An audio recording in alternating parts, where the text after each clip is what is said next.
As tempting as it might be, this Thanksgiving, you are going to want to keep the feast out of reach from your four-legged friends. Unfortunately, many of the ingredients that we love can be dangerous for pets and could potentially land your pet in the ER.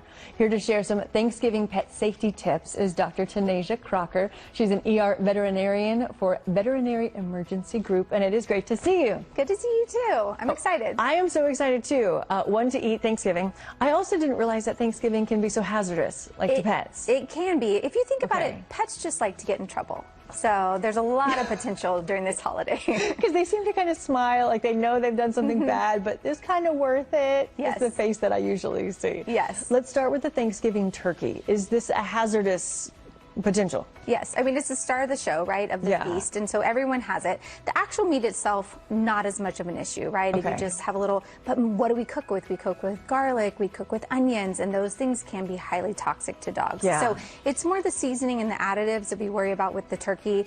In general, if you don't know for sure what's in something, I wouldn't feed it to my pet, and I would be super careful during the holidays. I can't remember if I told you this or not, but several years ago, our dog Stella, who you used to take care of, took the leg off of the turkey and then continued to parade it around the family. As like the biggest prize. So proud. She totally deserves it.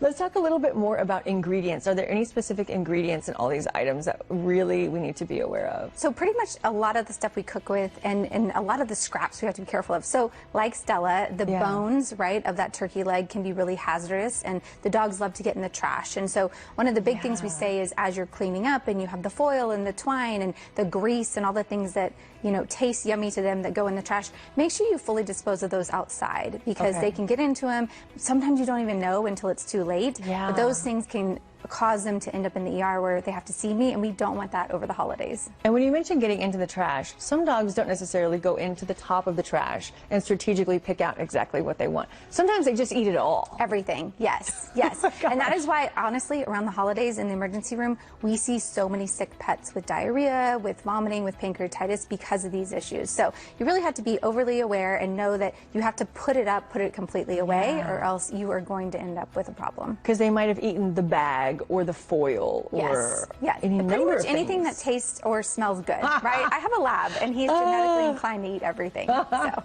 What about sweets and nuts? So sweets and nuts can be dangerous for sure. We know chocolate, right, can cause a problem. We just had Halloween, and it can cause heart issues. It can cause just regular old diarrhea. But a lot of our sweetening things have xylitol in them. And xylitol is highly toxic to dogs. It causes their glucose to drop dramatically. They can have seizures, and they can pass away. So you really want to be careful with the sweets and with the chocolate in general on this holiday. Do we need to be careful as well with drinks or potentially like alcohol? Yes.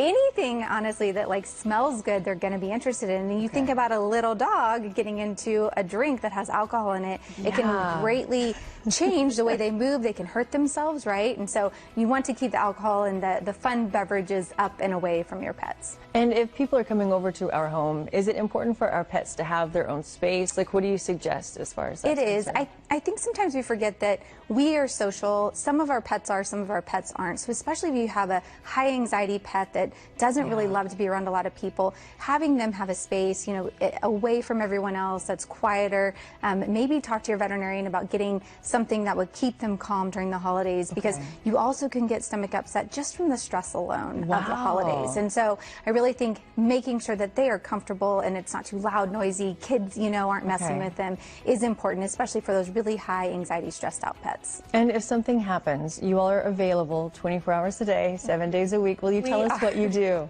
We are. I always tell people, like, I'm so sorry you have to come see me over the holidays, but we do have a location in Dallas, we have a location in Fort Worth, and a new location in Fort Worth around Camp Bowie. Oh, great. And so 3 locations. You can call, you can speak to a doctor if you're not sure whether you should come in or not. You can get all the locations and contact information at veg.vet. And we would be happy to help you, but we truly hope that you don't have to come. We don't want to, but we do. Yeah. I love that. Well, you all are the experts, and we're so grateful for your help and for your tips to try to prevent an accident from happening. We're trying, but if you need anything, we are definitely there to help out. Thank you, Dr. Crocker. Thanks. For more information about Veterinary Emergency Group or to find a location nearest you, visit veg.com. Again, they are open 24 hours a day,